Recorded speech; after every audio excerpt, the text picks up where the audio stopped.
Well, welcome and good evening. My name is Julie Shields Rutina, and I'm the Director of College Planning, Education, and Training at MEFA. And I'm very happy you're joining us tonight for this webinar, Q&A with college admissions experts. This is always a wonderful chance for students, families to hear from college admissions professionals who have lots to share. And I know you'll enjoy this.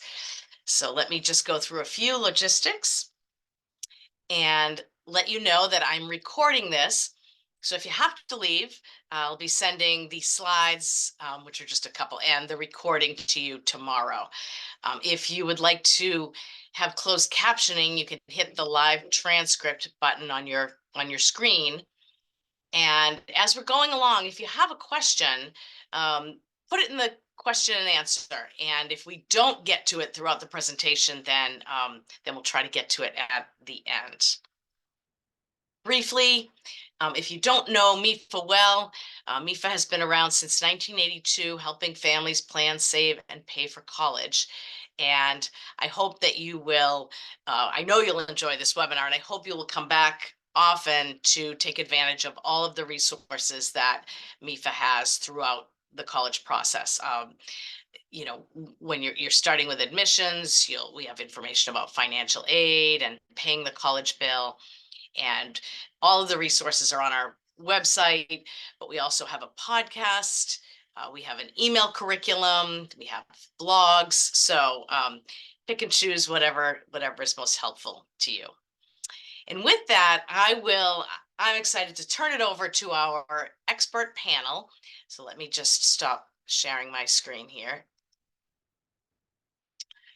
All right, and so I'm going to turn it over to our panel, but we have Jen Walker from Brandeis University and Ebony Clinton Brown from Northeastern University, Julie Lovelace from WPI, and Joe DiCarlo from Worcester State University. And I'm going to ask them to tell you more about themselves and their institutions. So I am grateful and thank you for all of you for being here. So Jen, I'll turn it over to you. Great, thanks so much, Julie.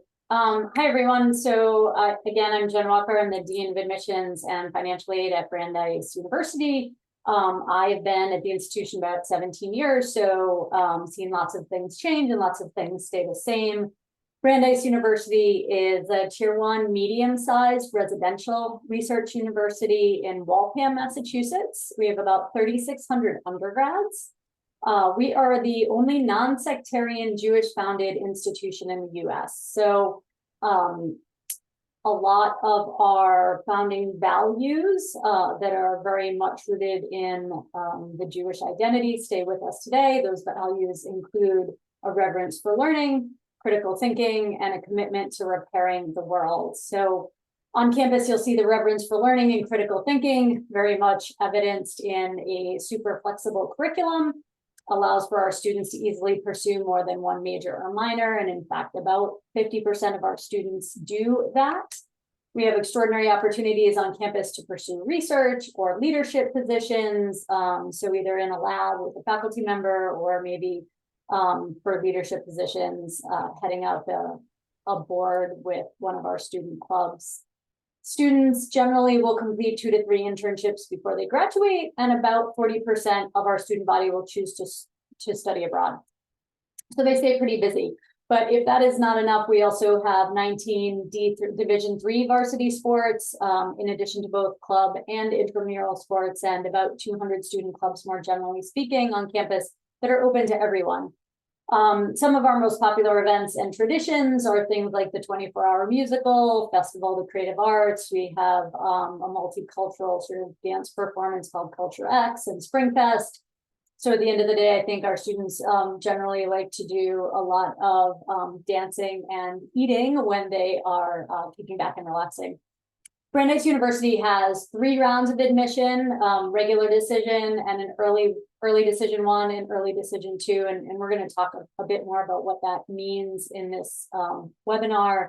And then I will just add that we also meet 100% of a calculated financial need for all of our admitted students. So we'd love to have you come out and visit us. Always happy to welcome you to campus. And I'm sure the same is true for my colleagues. Thanks so much for being with us.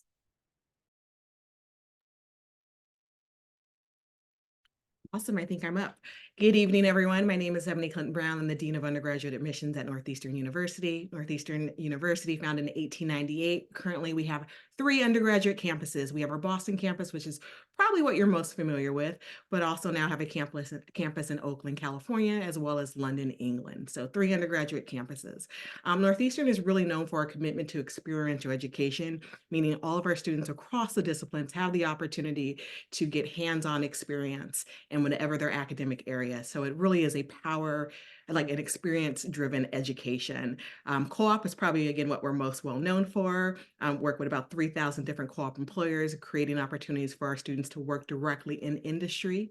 We also have significant research opportunities as an R1 research university with global experiences, with over 50% of our students participating in some global experience by the time they graduate and service. So no matter what major you're in, all of our students, by the time they graduate, will have participated in at least one of those 4 pillars, with many of our students touching all 4 pillars. We also, as a university, meet 100% of demonstrated need. For students that are fully Pell eligible, we do that without loans. And so lots of opportunities and lots of different experiences at Northeastern as well. Division I athletics program, and students, we offer about 600 different clubs and activities. So students that have always been really engaged and really involved in their schools and local communities tend to be a really good fit for Northeastern. Excited to be here today. All right. Hi, I'm Julie Lovelace from Worcester Polytechnic Institute. Our name tells you a lot about us. We are located in Worcester, Massachusetts. And that word polytechnic means that most of the majors that we offer are within the science, technology, engineering, math, and business fields. So we do offer humanities, but not that many of our students major in humanities. We're really known for those STEM and business fields. Popular majors are things like computer science, robotics engineering, mechanical engineering, biomedical engineering, as well as life sciences and mathematics. What you need to know about WPI is it's super experiential, very hands-on. WPI is a leader in project-based learning. So our students do projects in almost every class that they take throughout their 4 years at the university. My favorite project is their junior year project. It's the students' interactive qualifying project. And that word interactive means that they work with students from all different majors to complete that project. But the reason it's my favorite is because every WPI student receives a global scholarship of up to $5,000 to be able to do a project around the world. So they travel to another part of the world, they live there for 7 weeks with a group of students, and they solve a STEM-focused problem that's unique to that community. And by doing that, they become better global citizens, they become better problem solvers, and they really just become better innovators, which is what we need in STEM. So yeah, I'm gonna wrap it up there. Lots to talk about tonight, so I will turn it over to Joe. Good evening, everyone. My name is Joe DiCarlo. I'm the Dean of Enrollment and Director of Admissions at Worcester State University. We are a medium-sized public liberal arts and sciences university located in the city of Worcester, so actually not too far from Julie over at WPI. We have about 5,000 students on our campus. Being a public regionally serving institution, the majority of our students do come from the state of Massachusetts, although our undergraduate population is represented by about 26 different states as well, primarily a big draw from New England and the Northeast. We offer about 80 different majors and minors. A lot of our students are interested in studying business administration, biology, nursing, education, criminal justice, psychology. But again, we have offer 80 different majors and minors. Something unique to Worcester State is our Major Plus program, which requires our students as part of their graduation requirements to complete 2 programs of study.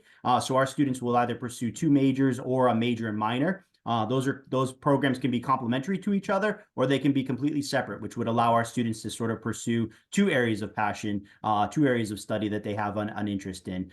We're a full 24/7 residential campus. We guarantee housing for 4 years. Our students are engaged with internships, undergraduate research. We have a robust honors program. We have a Division III athletics program, over 45 different clubs and organizations. It's a really nice combination, close-knit community for students that are looking for a medium-sized institution, but that has a more smaller campus-sized feel to it. Our campus is on about 58 acres, located on the west side of the city of Worcester, so it really only takes maybe 5 or 10 minutes to get from one side of campus to the next.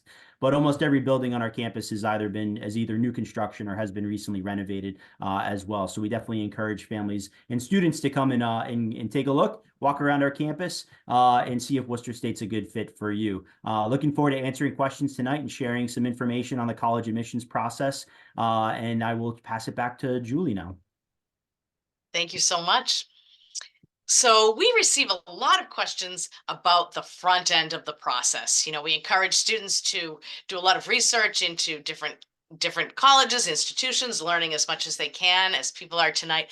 But how does a student then go from that to deciding where they're going to apply? And as we sometimes say, create a balanced list. So Jen, I'm going to ask you to sort of talk through that process for people. Sure. So happy to give it a try here. So I think it's really exciting that we've got different types of universities with us and colleges on the webinar tonight.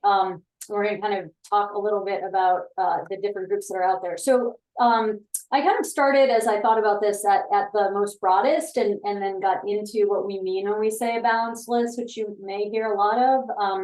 So more broadly speaking, as you start to think about your college experience, you're thinking about things very generally. So what kind of location do you want? The size, the sports, clubs, activism, Greek life, and your area of academic interest, if you know it, which you really don't need to. Many of our schools have lots of students who are undecided when they start with us and who figure that out over the course of their years with us. But you're going to start sort of broadly thinking about that, and also think about what you don't want, because that's really important too. And there'll be a lot of schools that meet your criteria. I would put a plug in here for the College Board, which has a website, bigfuture.collegeboard.com. I can drop that into the chat when I'm done here, but it has a nice search engine that can help students take some of those basics they've thought about perhaps enjoying and help them find colleges. There's, thousands of colleges in this country. And so certainly, a few of them off the top of your head, but there's so many out there that you could consider. So once you have figured out, what some of those colleges might be, then you may hear this term, building a balanced list, which is what Julie has asked me to talk about here. And what we mean when we say a balanced list is to find schools with what I'll call a range of selectivity. So for example, there are some schools that admit less than 10% of the students who apply. So 1 in every 10 students gets in, which means they are not taking or denying a lot of students. There's other schools that admit 90% of all the students that apply. So 9 out of 10 students are getting in. And then there's everything in between and beyond.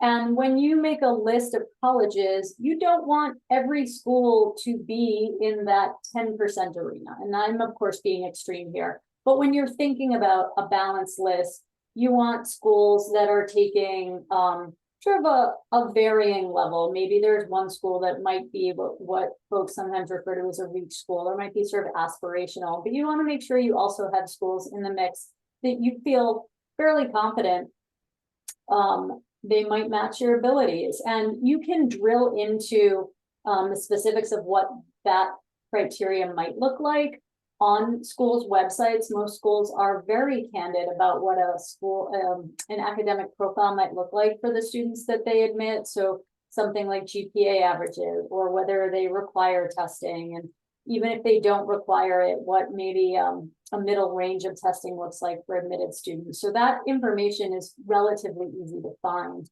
I think it's important to mention here as well, at least for me, it is that selectivity, schools that admit very few students, that doesn't make a school a good school.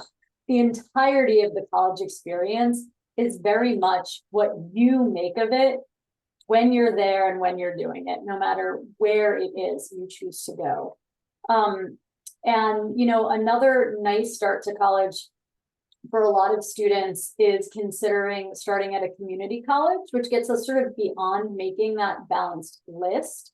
But thinking about, you know, if you're thinking about ways to lower the overall cost of college, starting at a community college can be a really nice entry point for a lot of students as well. And then we are lucky enough, there's a wonderful program in Massachusetts called Mass Transfer, which also is easy to Google and has a lot of information online about it as well. But my colleague Joe here on the call is, I would say, among the group of us, the best able to talk about this. And so I'm going to ask him to give you some details too. But before I do that, I would just emphasize a balanced list is a list of schools that seem to have most of the things you think you want. You will figure out many more of those items when you're in college. And you can change your mind about a lot of them because, as you heard with just the four of us, schools have just so much to choose from once you're there. And once you are there, it's all yours to take advantage of, all of it. And then looking at, you know, realistically, what your achievement has been on the high school side and where that might align with an academic profile for the students that schools generally admit. So from here, I'd love, Joe, if you could just go over like a few of what the details look like on the mass transfer, I think would be really helpful. Thank you so much. Yeah, sure. Thanks, Jen. Happy to.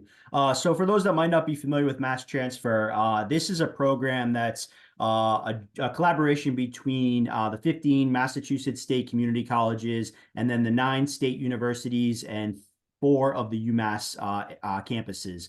And basically what it does is for students that start out at the community college, it gives them a streamlined transfer option to move on from an associate's degree or from the community college level to a 4-year bachelor's degree granting state university. So students do have to be Massachusetts residents, and they do have to be moving from a community college to a 4-year Massachusetts public university, which could either be, again, the UMass campuses or the 9 state universities. And sort of to easily explain this, it really is just all about creating a pathway that's efficient for students, that's going to save them time, save them money, and guarantee that the credits that they're taking at the community college level are going to transfer and to their 4-year bachelor's degree program. So it's about efficiency, it's about time, and it's about cost savings. And depending upon how you perform at the community college level, it would sort of help dictate how much of that cost savings you might see. It guarantees the transfer of your credits. It also streamlines the admission process based upon your GPA. So for instance, if you have a cumulative GPA of a 2.5 or higher from a community college, you're guaranteed admission to any of the 9 state universities or UMass campuses. So it has a lot of benefits, and I think it's a nice way to package things to streamline the process for students that are interested once they do complete their associate's degree and have an interest in moving on to a 4-year bachelor's degree program, that they have that option to ensure that they're going to be able to save money, save time, and really earn the credit, get the credit that they've worked so hard on. Thank you. I love knowing there are so many options and paths. So Julie, maybe you can talk with us a little about many different types of institutions, and the admissions process can be different from school to school. So maybe you can talk about that a little bit. Sure. And it's funny, in college admissions, we say, like, the most common answer that we give students is it depends. And so that is how I will preface this question, but many of the questions that we're going to answer tonight. I think that there are a few common ways to actually apply to university. The most common is well named. It's called the Common Application. Hundreds of universities around the United States use the Common Application. And so it is a simplified way for you to complete one application and be able to send it to a variety of schools. Similar in format is the coalition application, which came on the scene a few years ago and has become popular for students. It asks students for a little bit different information than the common application. Of course, it's going to ask for things like your name, your birthday, your email address, where you went to high school, but it's just a different way to showcase some of the things that you do outside of the classroom from the common application. And then there's a lot of individual institutional applications. Some universities maintain their own application that students can use to apply specifically to that institution or even to a group of institutions, like all of the University of California schools use one application that is the UC application. So there are a lot of ways to apply to schools. If you're not sure, just visit the school's websites that you're thinking of, and they'll definitely highlight it there. But in addition to the actual application that you complete and you submit, there are different times to apply to university as well. So we already hinted at, and I think we're going to go into a little more detail later. There are early decision programs, there are early action programs, there are restrictive early action programs, and there's regular decision application deadlines. So all of this is kind of ways to say that when you apply at different through different programs, it's different ways to express your interest in your organization and your kind of preparedness to apply to the university. Early decision is always going to be a binding application. If you apply to a school early decision, you can only choose one, and it should be your favorite one. And if you get accepted, you are kind of obligated to go to that institution. You sign a paper that says you will attend, your counselor signs it, your parents sign it. And it really is a way for you to signal to the university that they are your number one choice. Early action is not binding, and it just means that a student is ready to apply early and they want to get their admissions decision early. And it's a great way to signal to universities that you're an organized, competitive student who has all of their plans made in advance and can kind of manage their time well enough to get your application in early. And then regular decision would usually be kind of the deadline for the final deadline round for a university. But you will also find schools that offer a rolling decision deadline, and that means there is no official deadline. They will continue to review applications until they've kind of filled up their class. So there's a lot of different definitions. There's a lot of different deadlines. It can be hard to juggle which universities offer which kind of decision plans. So keeping yourself organized is always a great way to stay on top of that in terms of what is the university looking for in terms of the type of application, the requirements, and when do you need to submit it by. Thank you. And so, Ebony, I'm going to ask you, there was a specific question that we get all the time about early decision, early action, and that is, is it going to help my chances of admission? So maybe you could talk a little bit about that, and then maybe just talk about anything else that you think might be different in how applications are processed at different types of institutions. I'll even give you one more question we get often, which is, if I apply to an engineering program, but I'm not going to get into the engineering program, can I still get into the college in general? Or so there's some. So I gave you two specific ones, and then anything else you can think of that might vary from institution to institution. Yeah, So sorry. let's start with the first question. What was Yeah. Can you repeat? Repeat, yes. So just continuing on with early action, early decision, is there a benefit to the student for using one or both of those processes? Yeah, and I think as students are kind of starting the admissions process, one of the first considerations is what admissions plan to take advantage of. And Julie talked a little bit about early action and early decision. And that's a I think, again, an initial first question and one for students to consider. I think that they both can have their advantages, right? So early action, as Julie said, is that non-binding opportunity where a student can submit multiple applications, early action, and they're going to submit those applications generally in October or November, and they're going to get a decision early, right? So they're going to submit to the college university and they're going to get a decision probably in December or January. That decision might be they've been admitted, that decision might be that they've been denied, or that decision might be that they've actually been deferred to the regular decision pool.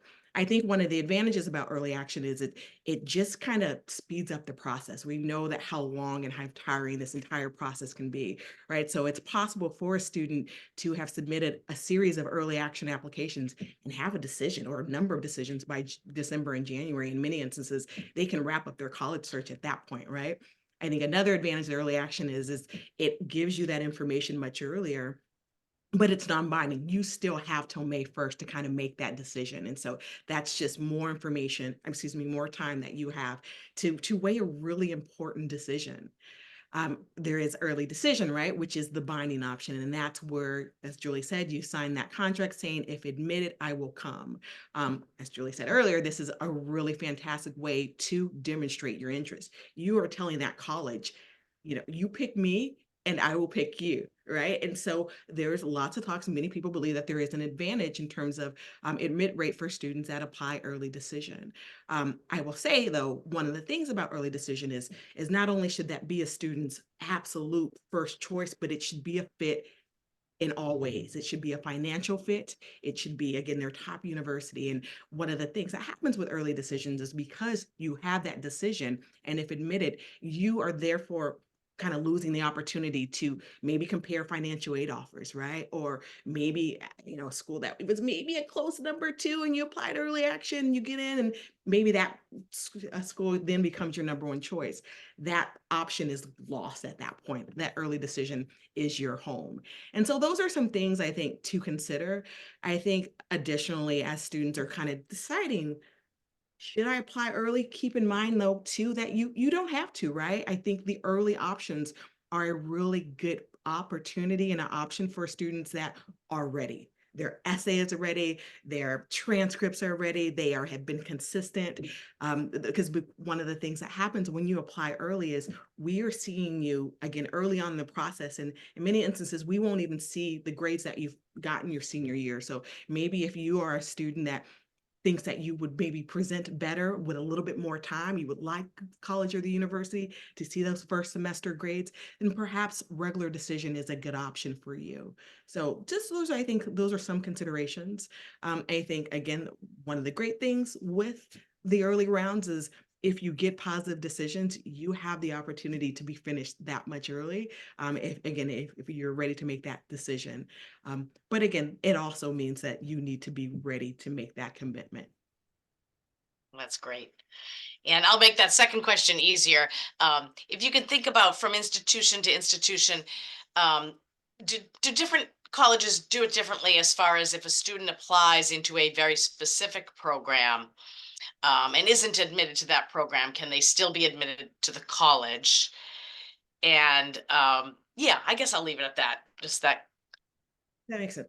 So again, this is one of those, I think this is one of those questions where it's gonna depend, right? And so Right, right.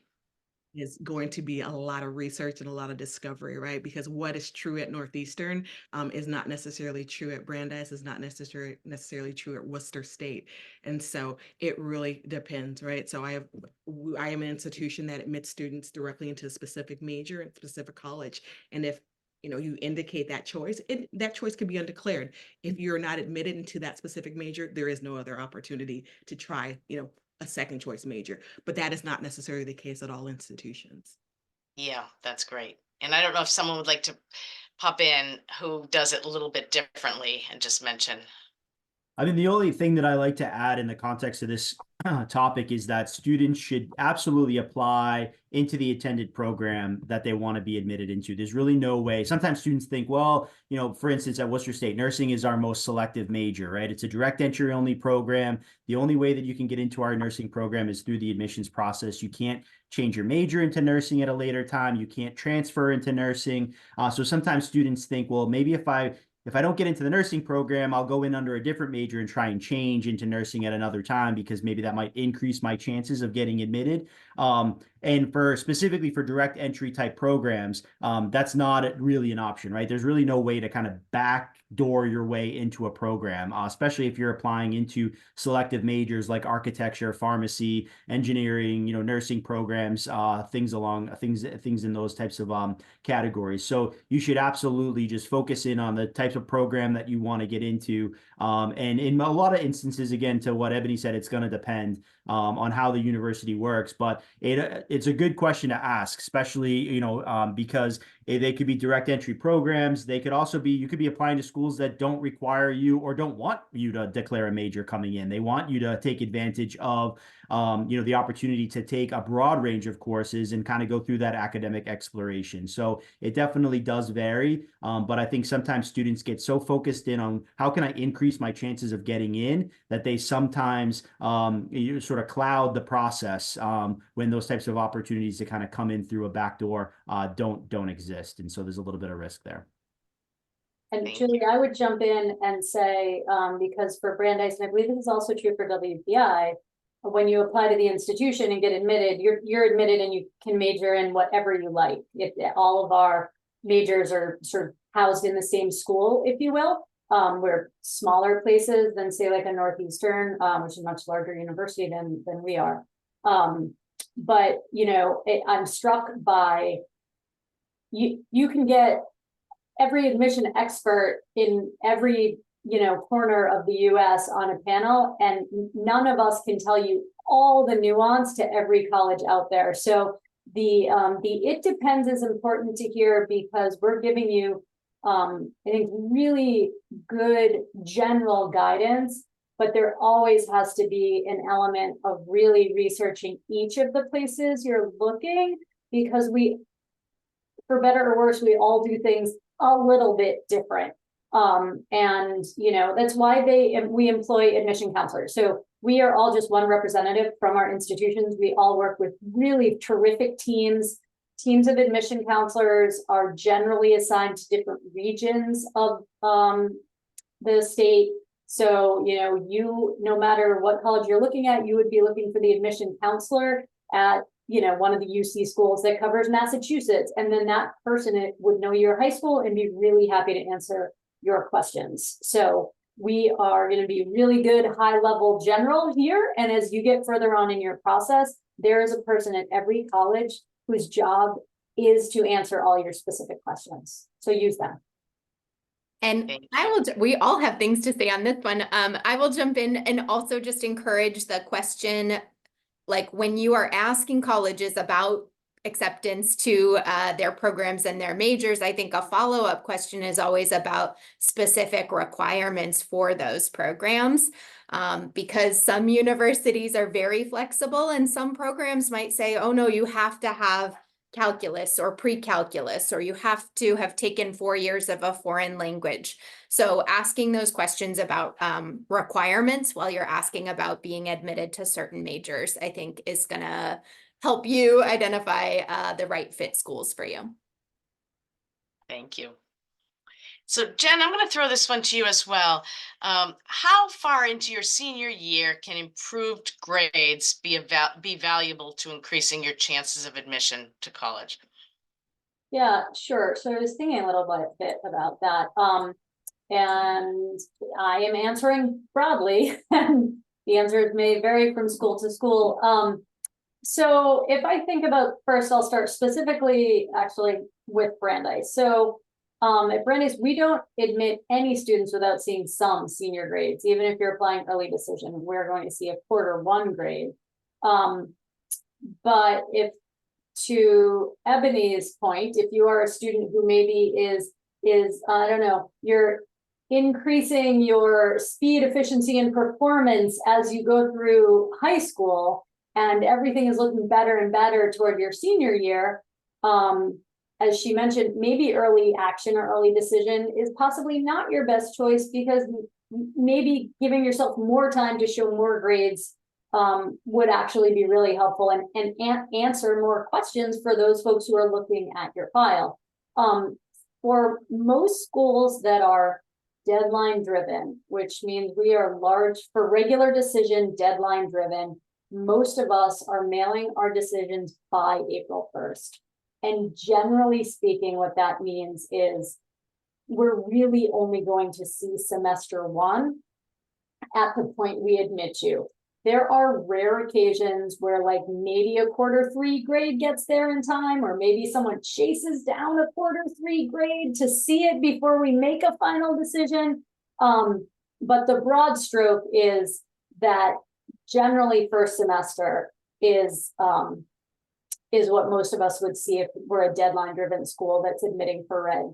Now, I want to say quickly in my next breath, this does not mean, my friends, that we don't do well our second semester of senior year, because there are in fact processes at all of our institutions to go back and check those final grades and make sure they at least stayed mostly on par with what you were doing.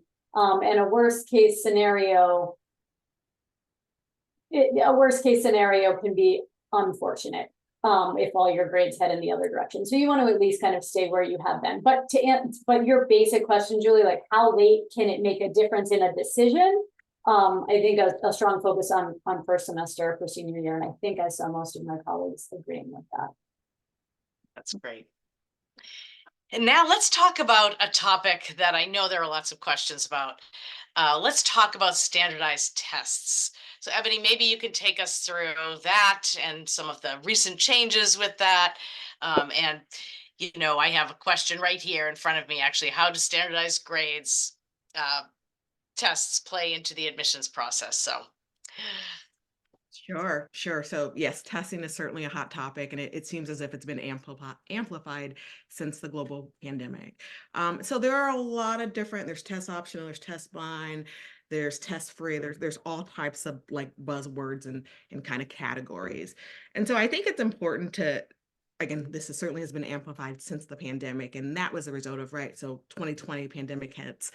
We are looking at our students that will join us in 2021, and there was simply just a lack of access to testing, right? So testing sites were closed, and even students that wanted to take the testing didn't have access to it. So universities, just as a community, colleges and universities said, you know what, we are going to go test optional.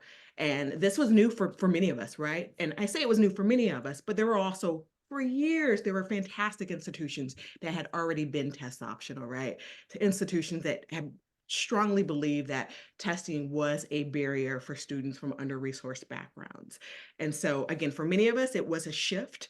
And we said, you know, we'll do it maybe for as long as the pandemic, maybe we'll do it for 3 years, we'll do it for 5 years, we'll see. And what's interesting now is we are kind of in that period where we have some years have passed, right? We're out of the pandemic. Testing has opened back up, and we're starting to see some shifts. So test optional really, it means that it is an option, right? So students have the opportunity and option to submit testing should they want. I will say one of the things that we are also seeing since the pandemic is as so many institutions went test optional, as students gained access to start taking tests again, what we saw on the college side are students that were submitting tests were students that were testing very high. And so now if you're looking at lots of colleges and universities and we're reporting out our middle 50%, you're seeing students that have done exceptionally well, right?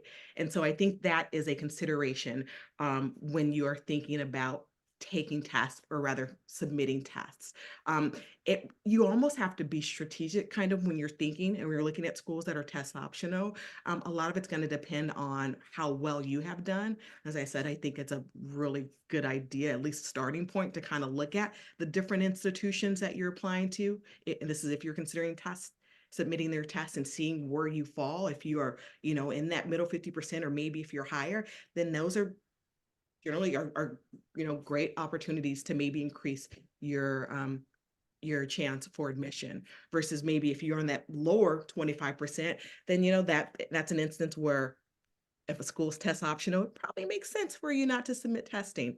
Again, it's going to kind of depend at the different institutions that you're looking at, but that's kind of what optional means, is that you have the opportunity and the option to submit tests. If you submit it, it becomes part of your application, right? And the college and university will factor in that test along with your transcripts and all the other pieces of the materials. Versus if you don't, you still certainly have an opportunity and chance to be admitted to university, but that is not part of your application file.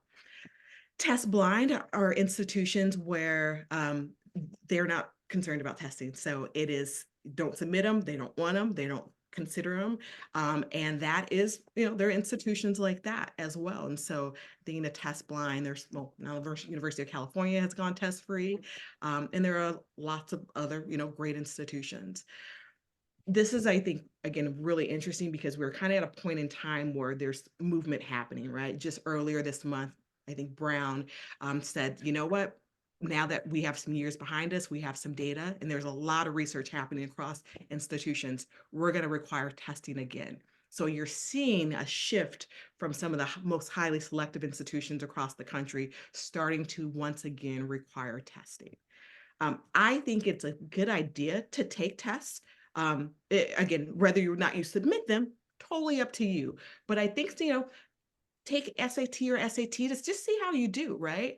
Again, you don't necessarily have to submit them if you're applying to a school that's test optional or test blind. But also, again, you might be looking at a school that does require testing. So that's kind of where we're at. Again, I think this is shifting and changing very quickly. I think you'll find that many institutions, a lot of us are kind of looking to see what the school next door across the street is doing. And that you'll see, again, additional movement, I think, in the next year or so. Thank you. That's terrific. And Joe, I'm going to ask you a question about waitlist. When students, get to the point of hearing back from colleges, they might be admitted or denied, but sometimes they get that you're on the wait list, and that's always a confusing time for people. So maybe you can talk about that a little bit. Yeah, so waitlist can be interesting, right? Because it's not a yes right now and it's not a no right now either, right? So it is still an opportunity for students that if you are offered a waitlist to your number one or number two option, it is still an opportunity for students to sort of keep that school on their list if they're interested. But also, I think it's a good opportunity to start to have a conversation with yourself, with your family, and probably with your school counselor to sort of understand the waitlist offer that you're being made, right? There could be some considerations with the waitlist offer. Do you have to accept by a certain date? What does accepting the waitlist offer entail? And when might you find out if you're going to be taken off the waitlist? Is it going to be sort of before you have to make a decision on another school or not? So there are some considerations, but I think for students, when they get that waitlist offer, the important thing to remember is that, especially if it is for a school that you're really interested in attending, it's not the end of the process. It might just create a new opportunity for you to consider as part of the process. But there are opportunities where students have been successful in getting a spot off the wait list. And then there are opportunities where in a particular year, it might not happen. And it really does it could vary from year to year. Again, certainly it's going to be one of those questions where it's going to depend on the institution. Some schools build really long wait lists as a way to ensure that they will eventually have enough students to enroll. Other schools might be a bit more strategic with their wait list offers. Worcester State is actually a school that does not offer a wait list option. So it really does depend. And there are some things that you can do to continue to express and demonstrate your interest in a school that you've been waitlisted to. You might think about re-engaging, reaching out, sending an email, obviously being responsive to the waitlist offer of either accepting the offer or turning the offer down, which might move another student up on a waitlist. Some students think that maybe a waitlist is ranked. They'll a lot of times when I have worked at institutions that offered a wait list, I would get emails from students asking like, well, where am I on the wait list? And I don't think I ever worked for a school that actually ranked their wait list. It's really just, it depends on the institution. There are some schools that might be looking for a very specific student and that they'll get that student off the wait list, but it doesn't necessarily mean that that person's the first person on the wait list, right? They may have room in a particular major. They may be looking for more students from out of state. It's a way for a university to kind of build out their community, and they'll do that through looking at their wait list. But again, there's ways for you to engage with the university. I think without being too overbearing, you don't want to get engaged to an extent where you become sort of that person that's always calling and emailing, asking about where I am on the wait list or what can I do to get off the wait list. There's a nice balance I think that you can strike. But again, it's an option. I think it's part of the process. If you're applying to schools that do offer a wait list, you probably generally will have an idea based upon some of their admission statistics of your chances potentially of, if a wait list offer, if you might kind of fall in that category of students that, could potentially be offered a wait list. But it's just it's an opportunity to reflect again. I think lean on your family, lean on your school counselors to get some advice, because sometimes too, for students, they just need to understand that it might not happen off the wait list and to start to think about those second and third really viable options so that you can move on with the process and really kind of start to settle in on your final decision and move forward with the enrollment process at that institution. And Julie, I'll ask you this. If a student receives an acceptance, but then decides they're going to defer that, how does that work? Yeah. So we call that a gap year. And I know one of the questions in the Q&A was about that. So happy to answer that.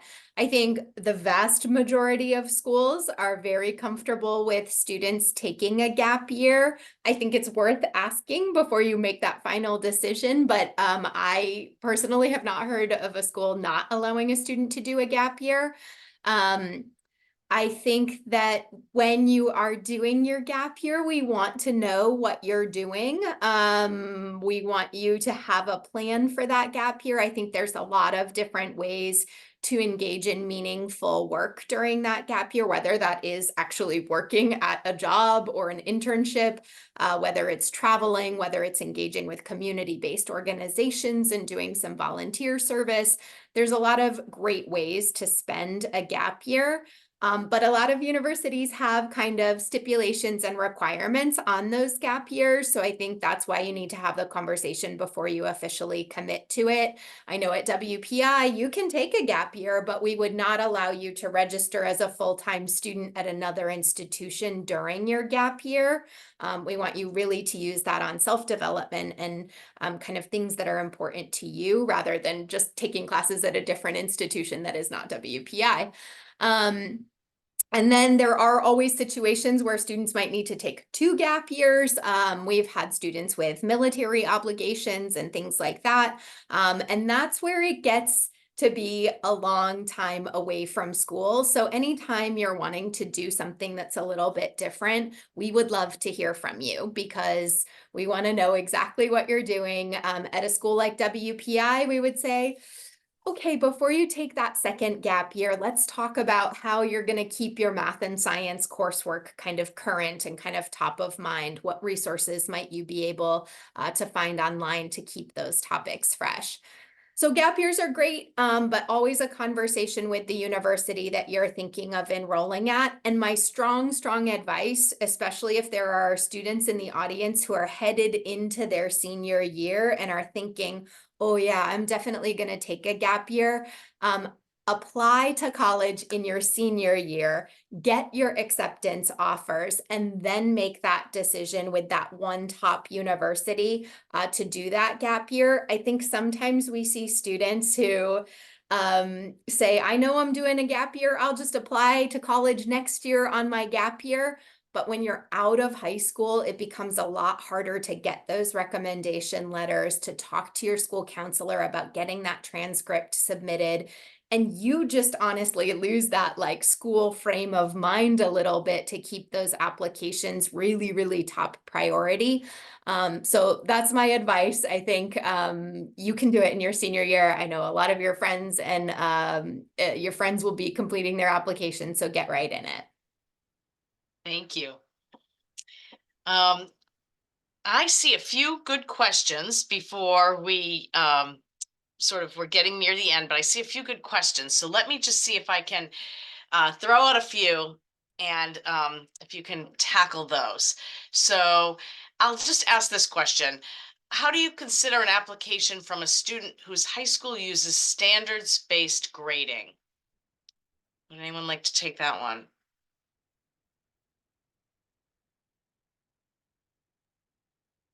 I'll give it a shot. Oh, Julie, you were going to jump in. Will you help me if I stumble? Sure. Pick me up. I mean, so I almost want to say, well, the same way we look at other transcripts, which probably it just feels obvious to me because I'm looking at thousands of applications every year. It is a transcript. It comes with its own decoder ring, if you will. So your high school will send a high school profile that comes with a high school transcript if we receive it as part of your application. Generally speaking, I mean, those are not confidential documents. You can go into a counseling office, sometimes even onto a website, your school's website, and find your high school profile. So you can actually see what your high school is sending to colleges to accompany the transcript and explain to us who are evaluating it what is available.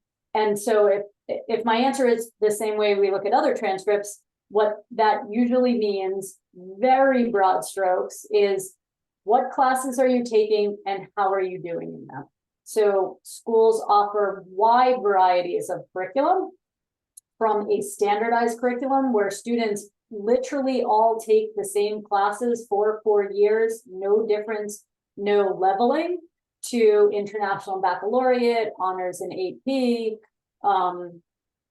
and schools that don't offer AP but have AP level. I mean, there's just a lot of different types of curriculum out there. So we're looking for what was available to you, what kind of classes you chose to take, what the rigor of those classes may have been, and then how you did within those classes, regardless of whether it's a grade or standards-based, or some schools that just give you paragraph write-ups on how each student did in each of those classes. So there's a wide variety. It does not put your student, there's no leg up and there's no disadvantage. It's just another way that we evaluate them. Thank you. And Ebony, I know you advocated for taking a standardized test just to go through that process anyway. That is a good idea. And so someone asked, should you take both the SAT and the ACT, or is the SAT enough? So I don't know if you have a thought about that. Yeah, I mean, that's a great question. And it really depends on you. There are certainly instances where some students will take both and actually score significantly higher on one of the other tests.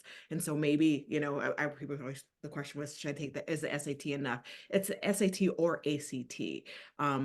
So again, you might find that you might be one of those students that you were probably most familiar with SAT, but you took the ACT and actually scored higher. So you then have that opportunity to kind of look at those two scores. And so I don't think it hurts. I mean, of course, there's a financial, consideration in terms of thinking whether or not to take the SAT or the ACT. But the tests are slightly different. So I think, again, in some instances, some students do find that they may test higher on one of the two. That's great. Thank you. And wow, we do have some really good questions here. Let me ask this one, which is very timely and important for this year. With the end of race-conscious admissions, are there things students should do beyond the supplemental essays to show that they will add to the racial diversity of your campus? So maybe, I don't know if a few of you want to just add some ideas there. I can start. Yeah, I think that this has been an interesting year in so many ways, but obviously that decision was very impactful on the way that we review applications. I think every university wants a diverse group of students and perspectives on their campus. One of WPI's core values is inclusion, and one of the ways we assess students' candidates is their demonstrated commitment to inclusion. And so taking the time to detail your personal passion and work in the DEI space is going to make you a better applicant to WPI. If you haven't engaged in that work, reflecting on how that work is important to you is also helpful to us. I don't think that in our application review, we don't need you to explicitly state anything about race. We really just want to know about your passion for inclusion, diversity, equity, and inclusion. So that's kind of where we're at with it. It's part of our values. And when we are looking for students who are going to be a good fit for WPI, that means their values align with our values. That's good. I think I would just add, I think that's a really great answer, Julie. We're just looking for you to show your authentic selves, right? So similar, what motivates you, who are you, who will you be on our community, and how will you contribute? And so again, that can be in the clubs and organizations you're involved in. That can be, again, how you're spending your time, but we're really just trying to see who you are authentically and who you will be on our campuses.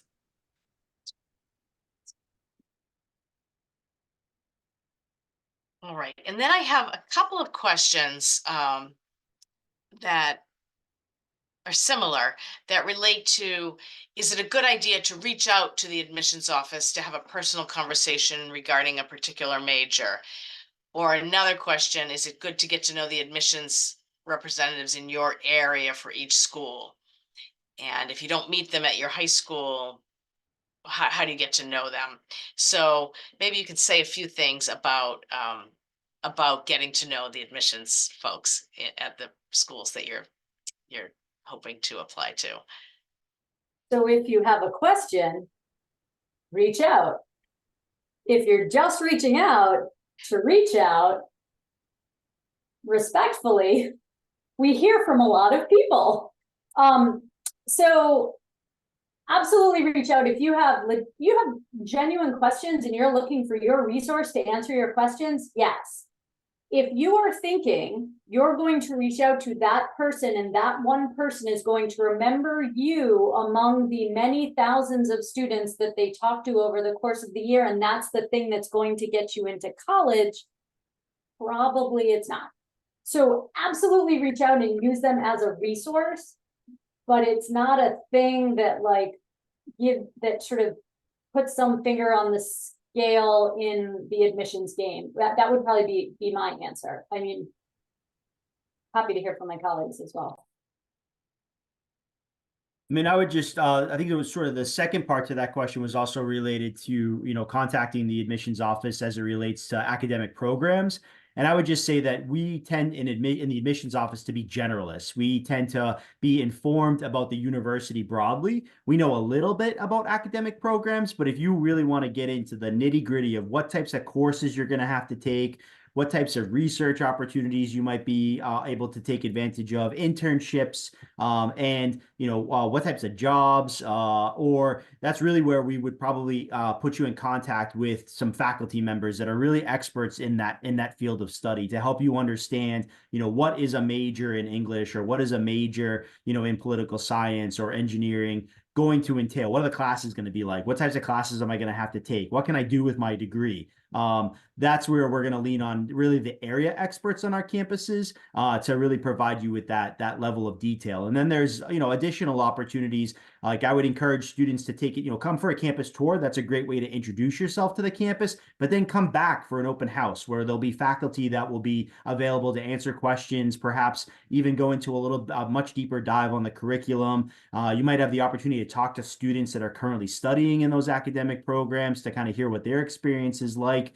So an event like an open house or an event that showcases the particular programs that you're interested in is a good way to make those connections with the faculty and with the students that are actually living and breathing it every day, but get into the more detail around what that program of study might entail. So if it's not admissions, and we are all people, we enjoy interacting with people by nature with the work that we do. So you can always start with the admissions office. You can call, you can email. If you're on campus, pop in. And then if we don't know the answer or can't get you the detail of the answer that you're looking for, we know exactly who to refer you to on our campuses to help you get that information.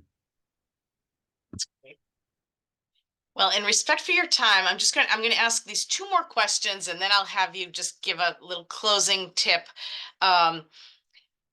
Actually, Joe, someone asked about MCAS. Could you just briefly talk about how the MCAS score factors into admissions? Yeah, so I think this might be really kind of only relevant to the public universities, Massachusetts State University. So every student that attends a Massachusetts public high school has to complete MCAS as part of their high school graduation requirements. Your actual MCAS score has no impact on your admission decision to a university. However, in order for you to complete your high school graduation requirements, you need to complete and pass the MCAS. And for you to be able to enroll at a public university, you need to successfully complete high school, right? And earn a high school diploma, which has the MCAS as part of that requirement. So you have your coursework, your high school graduation requirements, and you have the MCAS exam, which you have to pass. And by completing those two, you're awarded your high school diploma. So although the MCAS is specific to state universities, any student that wants to move on to college, though, needs to complete high school, right? They need to graduate from high school. And so I think Jen mentioned earlier that we sort of do that final check when you're done with your grades. And what we're looking for is your final transcript stamped with a date of graduation that shows that you've completed all of your high school graduation requirements and you earned that college diploma. That's not only important for admission, but that's important if you want to receive federal financial aid as well. And that's why a lot of times we look for that final high school transcript so that we can ensure that if you're eligible for aid, we can award that aid to you based upon your successful completion of high school and earning that high school diploma. Thank you. I think your answer to this next question might be helpful to a few people. I'm just going to ask the second part of it. If you were thinking about two different majors, is it better to tell a school both, pick one at random, or go undecided? So maybe you could just say a couple of things about that. I mean, I think like I kind of mentioned earlier, there's really no way to kind of backdoor your way in, right? Especially, for us, we have one program that's direct entry into nursing. So I tell students, if you want to major in nursing and at Worcester State, apply to nursing. You can always change your major out if you get into nursing and you're not, and you decide that maybe nursing isn't for you. But you can't apply to biology or apply to a different major and try and get into nursing at another time. There's also institutions that I've worked at, where students think, well, I'm not really sure, exactly what I want. I'm thinking engineering, but that seems to be really selective. So I'll just go in undecided. At some colleges, the undecided option can also be just as equally selective as some of the more selective majors as well. So I think what you have to remember about college is that, and especially the admissions process, it's going to depend on the university and how they handle students with their intended major. But also keep in mind, too, you want to be thinking about a school that's going to provide you with opportunities to change as you grow and evolve as a student. So when I went to college, I changed my major 3 times before I eventually settled in on a major. And so it was important for me in my college search process that I chose a college that was flexible enough for me to adapt and evolve as a student, right? So if you're kind of undecided on what you want to study, you have a few different areas of interest. You want to pick a college that is going to have the availability of all those programs, but 2, would also potentially support the opportunities for you to and the flexibility to change majors if, say, your first major doesn't work out or you don't get into that program. So I think it's all about flexibility and availability of academic programs in that instance. Well, thank you. And I do need to move us toward the close. What I will say is I've seen some questions that are a little more on the financial aid side. So please know that MEFA has lots of webinars about the financial aid process and lots of resources on our website. So please be in touch about any of those questions. Those will be very important for you. Also, I see a question about a student with a 504 and how that works with college. MEFA actually just held a webinar last week about making that transition to college. So you can look for that video on our website, and we continue to have some content around that as well. So I think I'm just going to ask the panelists to give you one closing tip. And one of the questions I have right here is, how do I start the admissions process? And actually, we get that question a lot. So when you're thinking about, you know, a tip that you want to give to students going through this process, if you want to add something about, you know, the way they should start at the beginning, or, you know, how they can start, because I know that tends to be something we hear often, that would be helpful too, I think. So I guess I will go to you, Ebony. You're on my screen this way. So in terms of how to start it, I think a great way to start is simply by having a conversation with your school counselor. And I know that you know, there are folks with coming from different schools, and some of you just have a school counselor, some of you will have a college counselor, and that will look differently. But I think that's a really great way to start, because they can in many ways help guide you and, you know, introduce you into the process. The other thing, if that's not a good resource for you, Jen mentioned it earlier, I think that Big Futures website is a really good just starting point. That's going to introduce you to a lot of information, and then you'll start to learn what additional questions to ask. That's great. Thank you. And Julie. Yeah, I think I would recommend engaging with a university, whatever, I mean, take a tour anywhere, take a virtual tour. It could be the university that's really close by that you really don't have any intention of going to. But once you're on that college campus, and you're hearing from the tour guide, like questions start generating, you start identifying what you like and what you don't like about different college campuses. So please, please, please engage with us virtually, engage with us in an in-person tour. And I think that's going to help you figure out what's important to you. Thank you. And Joe. So, I mean, there's a lot of options out there, right? There's like over 4,000 colleges and universities in the United States. And so I think the process can become a bit overwhelming when you start to think about all those options. So I do think it's worth reflect a little bit upon, you know, some of the characteristics that are important to you in your college search process. Are you looking to move away from home, and what that distance might look like? Are you looking for big school, small school? Is it important for you to be in a major city because of some of the opportunities and conveniences that might offer? I think everyone tends to have a good grasp on what they're interested in studying, but some of those other characteristics of a college campus that are going to really make you happy in your experience, I think it's worth to sort of start there and think about where you're going to feel comfortable, what you're looking for, and you can start to kind of identify and narrow down your list based upon some of those things. Thank you. And Jen. Sure. So I mean, my colleagues have all given you really good advice. I would also say, like, congratulations, you have already started. You came to the panel, you heard from the people, you know, you did the webinar. I was trying to Google this before I started talking. I might also suggest there's a really, really big college fair in the spring in the Boston area. It's called the NACAC, which is just like a professional organization that all colleges belong to. You don't have to worry about that. But it's a really big college fair. Oh my goodness, where is it, friends? Is somebody consult the internet for me? Go, Joe. Go. Joe knows.